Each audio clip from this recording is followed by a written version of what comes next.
Match के बाद coach Rahul Dravid ने कहा कि रोहित शर्मा विशेषज्ञों से सलाह लेने के लिए स्वदेश लौट रहे हैं। द्रविड़ ने यह भी बताया कि तेज गेंदबाज दीपक चाहर और कुलदीप सेन चोट के कारण तीसरे वनडे से बाहर हो गए हैं। भारतीय कप्तान रोहित शर्मा का बांग्लादेश के खिलाफ टेस्ट सीरीज में खेलना संदिग्ध है। दूसरे वनडे के दौरान बुधवार 7 दिसंबर को उनके बाएं अंगूठे में चोट लगी। उन्होंने फील्डिंग नहीं की और केएल राहुल ने कमान संभाली। हालांकि रोहित बल्लेबाजी के दौरान अंत में क्रीज पर उतरे और अर्धशतक भी लगाया। उनकी पारी के बावजूद टीम नहीं जीत पाई। तीसरे वनडे में नहीं खेलेंगे रोहित शर्मा। कोच द्रविड़ ने कहा कि उन्हें यकीन नहीं है कि रोहित 14 दिसंबर से शुरू होने वाली टेस्ट सीरीज खेल पाएंगे या नहीं। उन्होंने कहा, रोहित, कुलदीप और दीपक तीसरे वनडे मैच से बाहर हो गए हैं। रोहित वापस मुंबई के लिए उड़ान भरेंगे और एक विशेषज्ञ से सलाह लेंगे और देखेंगे कि चोट कैसी है। हम यह कहने की स्थिति में नहीं है कि वह टेस्ट सीरीज में खेलेंगे या नहीं। अगर रोहित की चोट गहरी हुई तो उन्हें नेट्स पर फिर से बल्लेबाजी शुरू करने में 3 से 4 हफ्ते लगेंगे। रोहित को दूसरे ओवर में लगी थी चोट। रोहित को बांग्लादेश की पारी के दूसरे ओवर में ही चोट लगी। तब वो स्लिप में फील्डिंग कर रहे थे। इस ओवर में मोहम्मद सिराज गेंदबाजी कर रहे थे। सिराज की गेंद नामुल हक के बल्ले से लगकर स्लिप में गई। गेंद रोहित के हाथ से लगकर छिटक गई। इस दौरान उनके बाएं हाथ के अंगूठे पर चोट लगी। इसके बाद रोहित दर्द से कराहते दिखे। उन्हें तुरंत मैदान से बाहर ले जाया गया। 4 महीने में तीसरी बार चोटिल हुए चाहर। इस बीच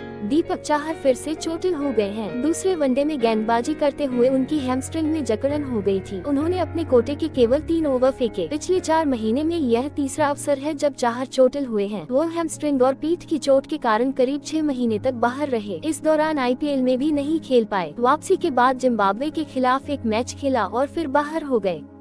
उसके बाद दक्षिण अफ्रीका के खिलाफ वनडे सीरीज के दौरान उन्हें बाहर होना पड़ा।